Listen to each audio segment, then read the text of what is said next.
सोचिए, एक ऐसा बादशाह जिसके पास पूरी दुनिया की ताकत हो, जिसके सामने लोग सिर झुकाते हों, जो खुद को ही खुदा कहता हो, और उसी महल के अंदर एक और शख्सियत हो जो उसकी बीवी हो, लेकिन उसका दिल सिर्फ एक सच्चे खुदा पर यकीन रखता हो। यह कहानी है ताकत और ईमान की, जुल्म और सब्र की। यह कहानी है फिरौन और आसिया की, मिस्र की धरती, जिसे आज हम इजिप्ट के नाम से जानते हैं। कभी एक बहुत बड़ी और ताकतवर सल्तनत हुआ करती थी। फिरौन सिर्फ एक राजा नहीं था, वह खुद को खुदा मानता था।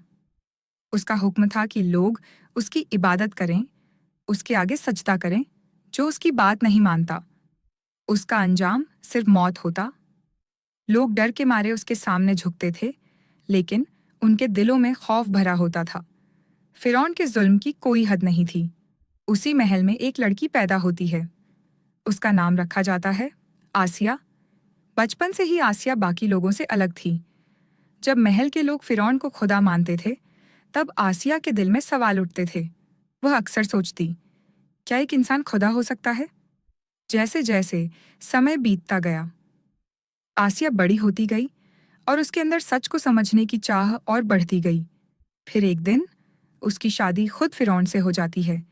अब वह मिस्र की मलिका बन चुकी थी। उसके पास सब कुछ था, दौलत, ताकत, शान और शौकत, लेकिन उसके दिल में सुकून नहीं था। वह अब भी सच की तलाश में थी। एक दिन नील नदी के किनारे एक अजीब मंजर दिखाई देता है। पानी पर एक टोकरी बहती हुई नजर आती है। जब उस टोकरी को खोला जाता है, तो उसमें एक छोटा सा बच्चा होता है। यह बच्चा कोई और नहीं, हजरत मूसा होते हैं। जब आसिया उस बच्चे को देखती है, तो उसका दिल पिघल जाता है। वह तुरंत कहती है, इसे मत मारो, यह मेरे और तुम्हारे लिए खुशी का कारण बन सकता है।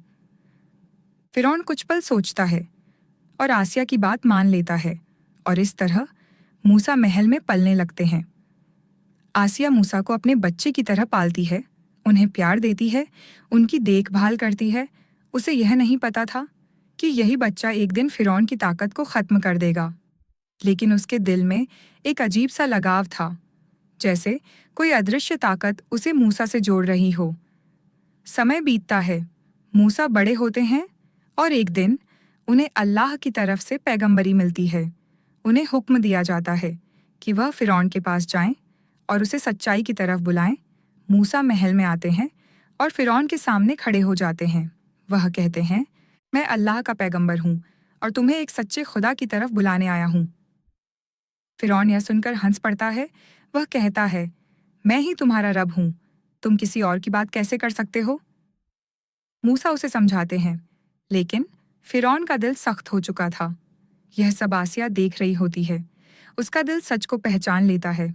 उसे यकीन हो जाता है कि मूसा सच कह रहे हैं और फिरौन झूठ। उसी दिन से आसिया का दिल बदल जाता है। वह चुपके से एक अल्लाह पर ईमान ले आती है। वह सिर्फ उसी एक खुदा पर भरोसा करने लगती है। लेकिन सच को छुपाना आसान नहीं था। एक दिन फिरौन को यह बात पता चल जाती है।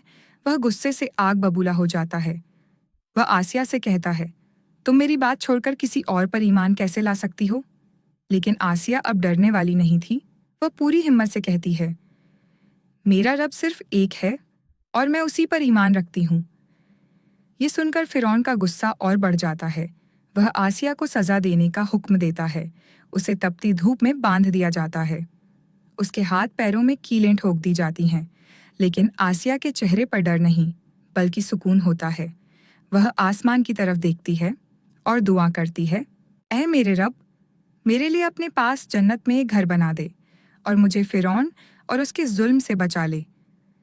उसकी यह दुआ आसमान तक पहुंचती है और अल्लाह उसे जन्नत में उसका मकान दिखा देता है। उस वक्त जब उसके शरीर को दर्द दिया जा रहा था, उसका दिल सुकून में था। वह मुस्कुरा रही थी, क्योंकि उसे पता था कि उसका रब उसके साथ है। और आखिरकार वह इस दुनिया से रुखसत हो जाती है, लेकिन उसकी कहानी हमेशा के लिए जिंदा हो जाती है। फिरौन, जिसके पास सब कुछ था, वह अपनी ताकत के घमंड में डूबा रहा, और आखिरकार वही घमंड उसकी तबाही का कारण बना। जब वह मूसा का पीछा करते हुए समुंदर में उतरा, तो पानी ने उसे निगल लिया और उसका अंत हो गया। यह कहानी हमें क्या सिखाती है?